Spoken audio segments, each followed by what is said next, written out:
today in this coppice woodland to meet up with an old friend of mine, Steve Hanman, who is a stick maker.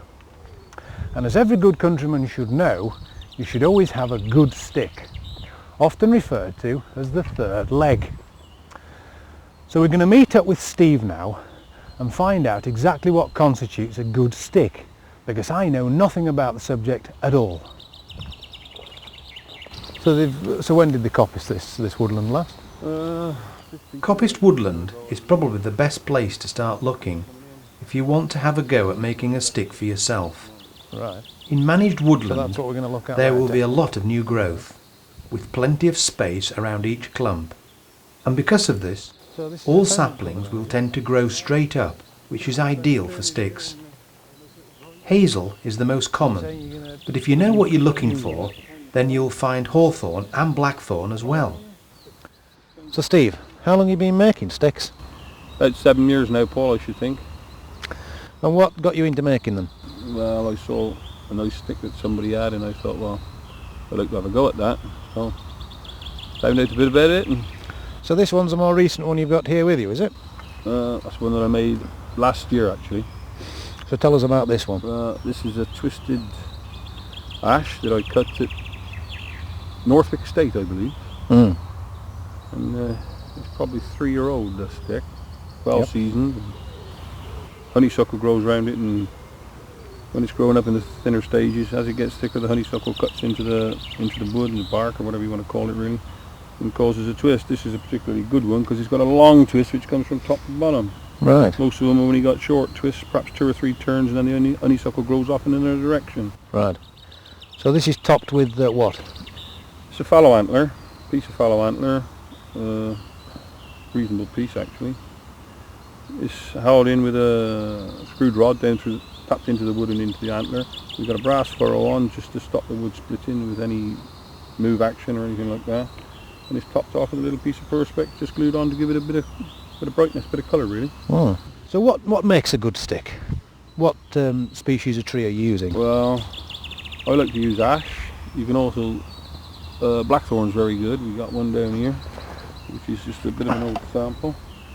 There's always the knobbly sticks, aren't there? Yeah, it's knobbly Blackthorn. stick. It's a lot heavier and much harder than your ash and hazel.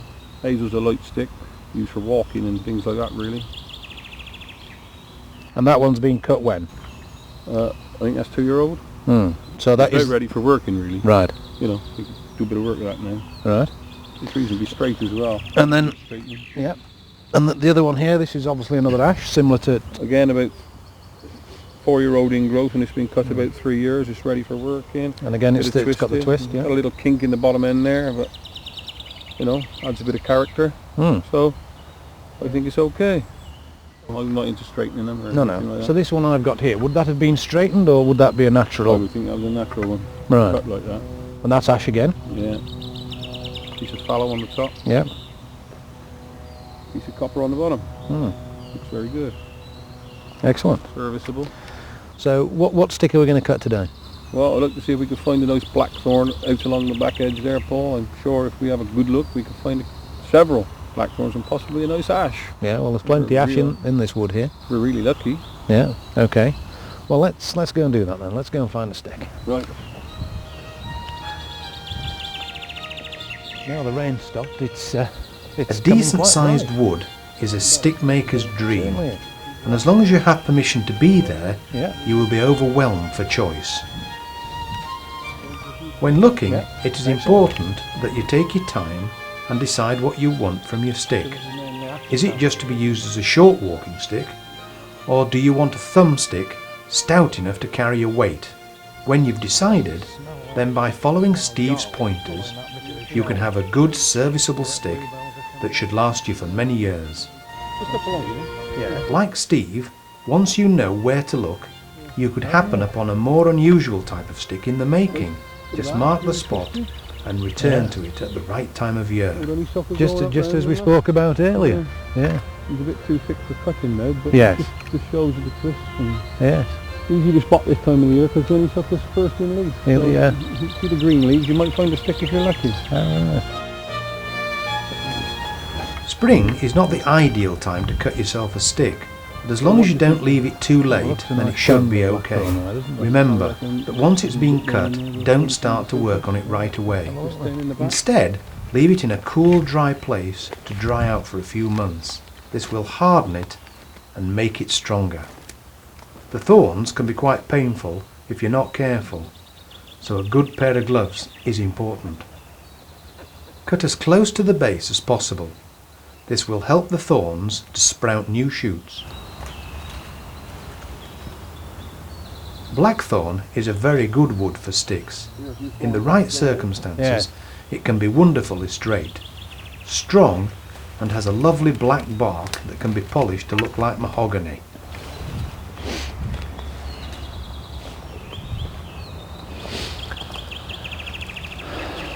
Looks like we've got a fork on the end, Paul. Yeah. So when's the time of year to cut sticks then?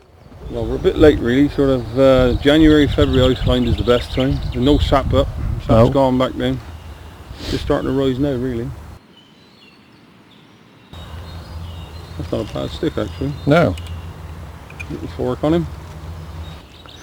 So you've left 6 inches here for the thumbstick, which gives you plenty to work on when you pull him out. To decide how long you want it really. Are we now going to take off the thorns ready, or? Personally, I leave those on because some people like a little bit of thorn left when it's dressed, just to make it a bit more knobbly or. Oh, I see. A little bit of yes. You know. Excellent. Very good, Paul. We'd certainly like to come back at a later date and watch you dress one of these sticks out. Yeah, you're more than welcome. Thank you very much. It's with these coppice woodlands. Do you get nightingales in here as well? There has been no nightingales in here.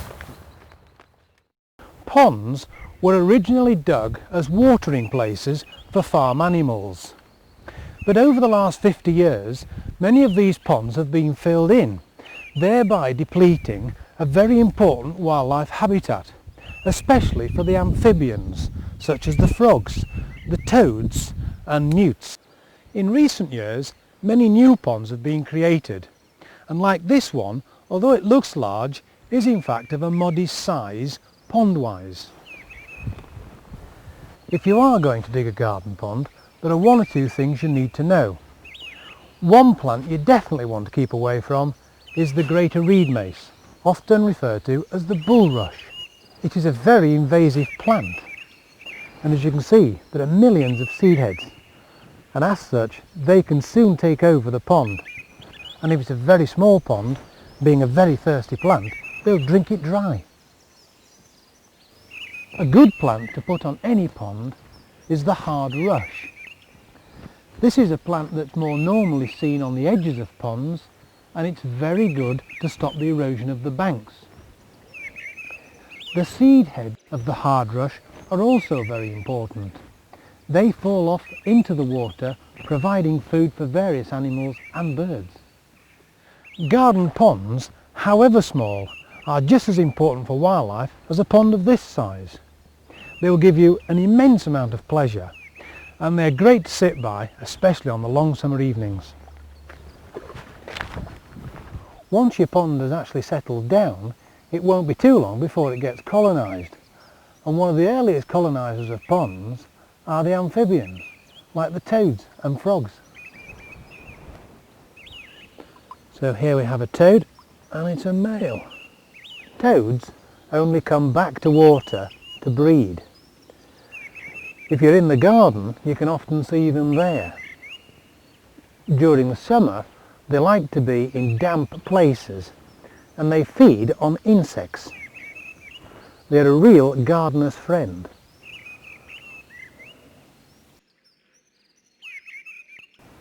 So we're now going to put this fella back and see if he can't find his female.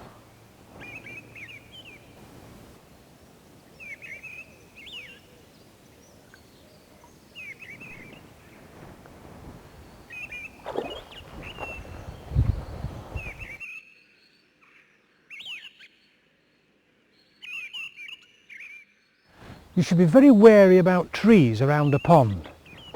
The dead leaves falling off trees into the pond create problems. The roots can create problems on the lining of a pond, puncturing them and therefore releasing all the water. Also, of course, if you get too much cover trees, you lose the sun from the water, you lose your photosynthesis, and everything dies. Due consideration should be given as to whether you want fish in your wildlife pond, because they eat all your insects and they eat all the plants. We've only just touched on the subject here, so expert advice should be got from a book. And your best place to buy your book is obviously your local bookshop or at a local garden centre.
Today, arable farmers use the combine harvester to gather in the crops.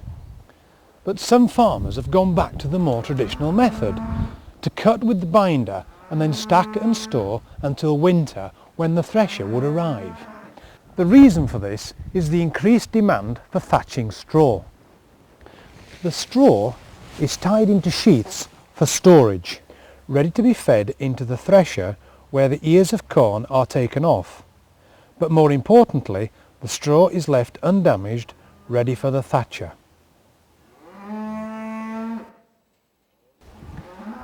A few days ago, the thresher arrived here on the farm and I was here to watch it at work.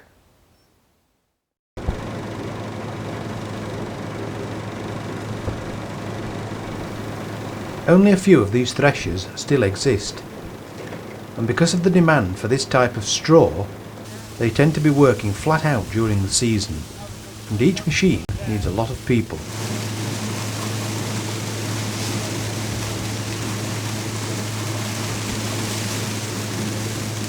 As the sheaves are passed from the barn, the string binding them is cut.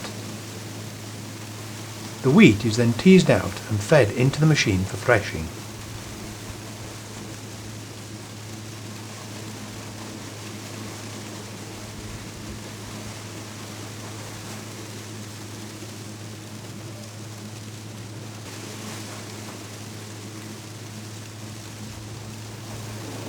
It has to be fed in slowly so that it all goes through easily.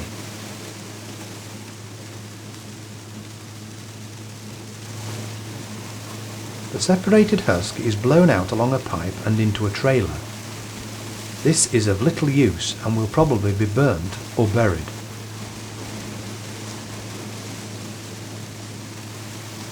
The threshed grain falls to the bottom of the machine, where it is sifted and lifted up into a separate trailer. The grain is actually a byproduct. Because of the increased market, the straw brings a better price. A big drive belt from a tractor powers the whole thing. It would of course have been driven by a steam engine originally. The great thing about these machines is that you can see a lot of the moving parts, and you've got to watch yourself when you're working around it. It takes no prisoners.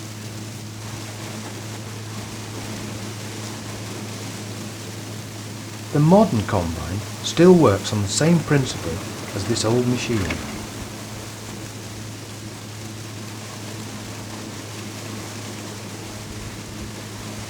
The good and the bad straw come out of the back of the thresher. The short and broken stuff is gathered up and fed into a baler. This will be used for bedding for the sheep or cattle.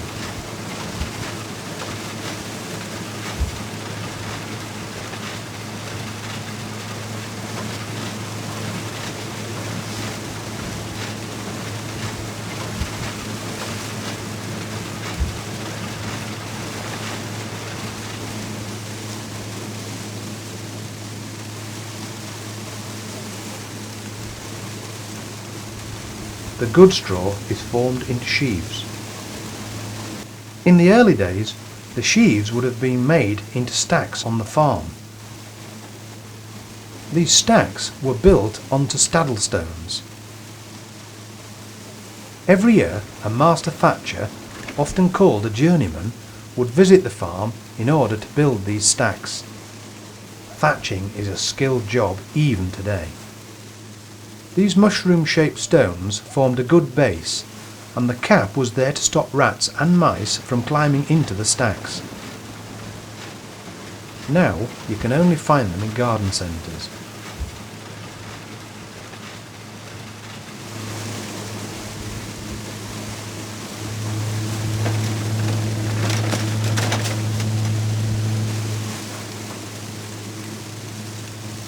The sheaves, now empty of grain, are gathered and stacked in a big modern barn with plenty of airflow.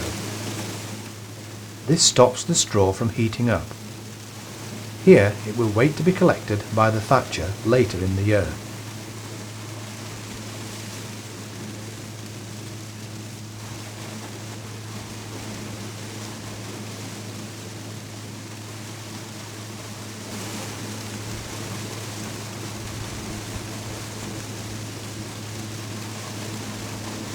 Because of the way it is stored today, mice can be a problem.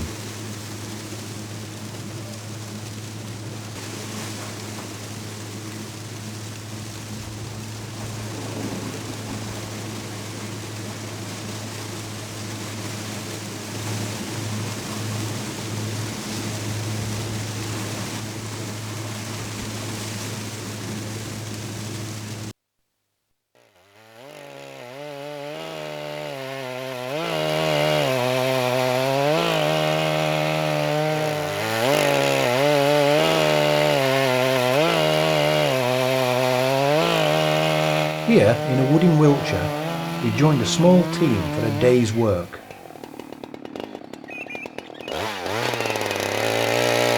Many things today are still made in the same way they've always been made. Cost is usually the main factor, and time also plays a part. But some things you can't make any other way, and can't be improved upon. So it is with shingles. These shingles were of course in use long before terracotta or slate were used as a roofing material. Made properly, they can have a lifespan of some 80 years or more. This is because of the natural preservatives found in oak. It's important that the logs are cut correctly. If you find that there's any dents, like raised bits in the wood where the sawing's gone wrong, when we come to process the wood and split it down into the shingles, you're going to have rid edges on the shingles, so it's really important to get the sawing right first time. And as you can see, that's nice and cut nice and flat and straight. And also if the wood's cut at an angle, as you can see it's very straight along there in parallel to the bottom, and if it's cut at an angle then you're going to have problems with the shingles after that as well.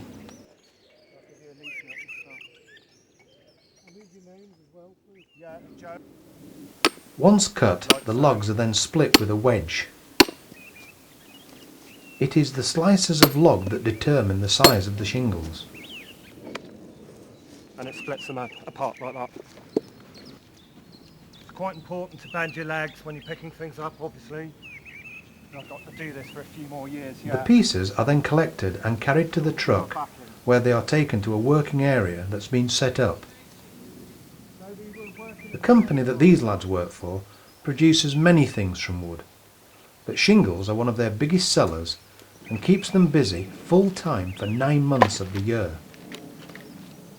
They also make wooden pegs for fixing wooden beams together, and slats. These are used for walls and ceilings and provide a surface to spread plaster to. If you were a professional in the old days, you would have had your name carved into one of the tiles and hung outside your workplace to show you were in business. Nameplates, of course, are still called shingles today. Isn't it? The cutting blade is called a froe, and it is used to take slices off the wedge of wood.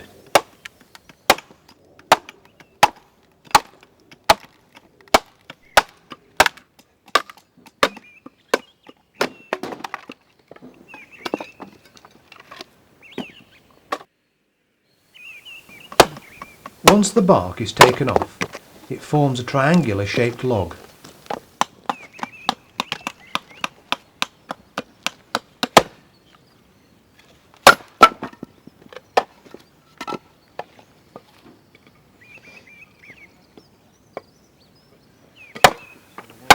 Already you can see the rough shape of the tile as the blade cuts down the grain.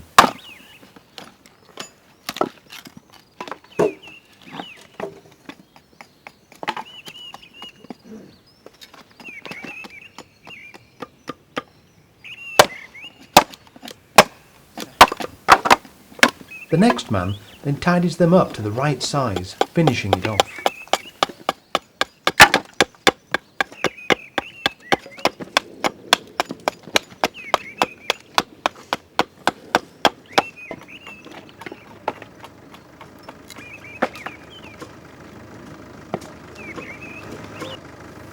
Very little wood is wasted.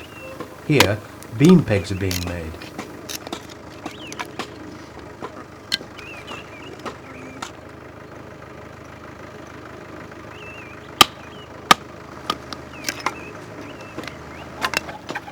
On this special vice bench, the pegs are shaved to shape and cut to length. These will then become the nails that fix wooden house beams together.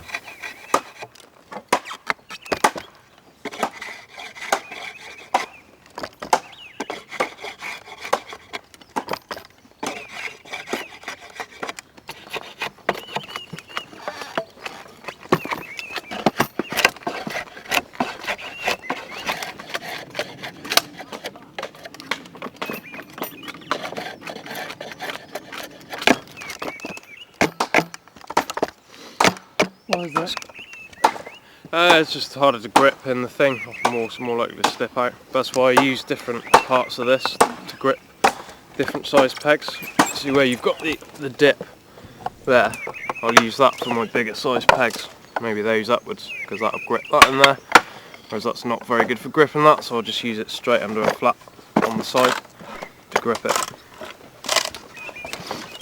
It's also very beneficial to be able to grip it as low down there as possible, so you get the full movement from there, and then when you swap it over the same again, so they're overlapped as much as possible, makes the taper smooth all the way down. Otherwise you tend to get these lumps in the middle, pregnant lumps as we call them, which you don't want at all.